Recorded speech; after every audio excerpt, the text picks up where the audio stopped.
Hello everyone, welcome back to our System Design from Scratch series. So, in the last session, we discussed vertical versus horizontal scaling. We learned that vertical scaling has limits, and to handle large traffic, we move to horizontal scaling, where we use multiple servers instead of one. So, that is what we know now. But this introduces a new problem. If we have multiple servers, how do we decide which server should handle each request? If users randomly hit server, some server may get overloaded while other remains idle. So this is not the scenario we wanted in a large scale application in enterprise level. Okay, so that is where the load balancers come into the picture.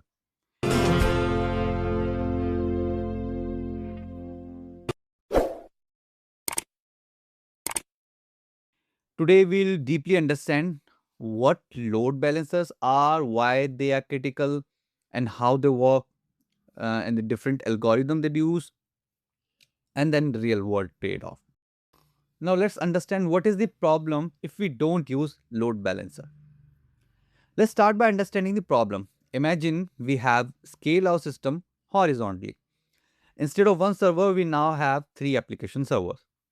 Users are sending requests to the system, but there is no load balancer. Now what happens? Requests might reach servers randomly. One server might receive most of the traffic, another server might receive very little. This leads to uneven load distribution. One server becomes overloaded and start failing maybe after some time, while the other one is not yet properly utilized. So even though we added more servers, we are not using them efficiently. This defeats the purpose of horizontal scaling. So then we need a load balancer. What is load balancer? A load balancer is a component that sits between users and servers. Its job is simple, like distribute incoming requests across multiple servers. So instead of users directly hitting servers, the architecture becomes user will hit load balancer. Okay, so for user, there will be just single point of contact, that is load balancer. So user request will go to load balancer, and then it's load balancer's responsibility to diverge the traffic to all the servers available equivalently or equally. Now, this ensures that no single server is overloaded and traffic is evenly distributed. System performance remains stable. How load balancer works? Let's understand the flow of a request. User sends a request reaches the load balancer select one of the available servers, and then the request is forwarded to that server. Then the server processes the request and sends the response back. From the user's perspective, everything looks like a single system. But internally, the load balancer intelligently distributing requests across multiple servers. The key question is, how does load balancer decide which server to choose? Okay, so this is where load balancing algorithms come into play. There are several strategies, but we'll focus on most important ones. So the first one is round robin. For example, request 1 goes to server 1, request 2 goes to server 2, request 3 goes to server 3, request 4 again goes to server 1, and so on. It is very simple and easy to implement, but it has limitation. It assumes all servers are equally powerful and equally loaded. In real system, that is not often true. Okay, so for that, we have another one, least connections, a more intelligent approach. Here, the load balancer send the request to the server with fewest active connection. It will check for fewest connections. Okay, so this will be more intelligent approach, right? This means the least busy server gets the next request. This approach adapts the real-time load. If one server is handling long-running requests, it will receive fewer new requests. This leads to better resource utilization. Then we have IP hash. It's another important strategy. Like in this, load balancer uses the user's IP address to determine which server should handle the request. This ensures that the same user is always routed to same server. This is useful for maintaining session consistency without external storage. However, it has some drawbacks. If one server fails, all user mapped to that server must be redistributed. Also, load distribution may not always be balanced. So these were the three algorithms that is used for the load balancer.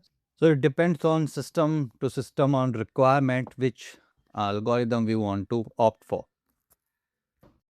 Now we have layer 4 and layer 7 load balancer, and let's understand what is the difference between these two. Layer 4 load balancer operate at TCP or UDP level. They route traffic based on IP addresses and ports. They are very fast because they don't inspect the request content.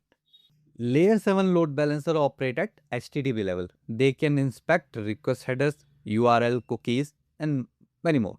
This allows advanced routing decision. Layer 4 provides flexibility but adds some overhead, while Layer 4 provides speed but less intelligence. Now, one of the critical feature of using load balancer is health checks. Load balancer continuously monitor the health of servers. If a server becomes unresponsive or starts failing, load balancer stops sending traffic to that server. Requests are automatically routed to healthy servers.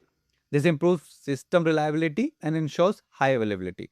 But what happens if load balancer itself fails?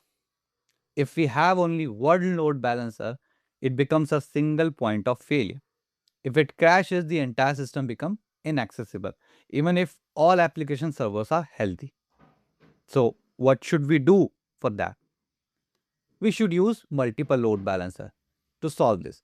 So, the architecture in that case become user request will move to DNS, and then DNS will divert that request to different load balancer, and then different load balancer will divert those requests to the different servers available. Now, in that case, traffic is distributed across multiple load balancers. If one load balancer even fails, other continue serving the traffic.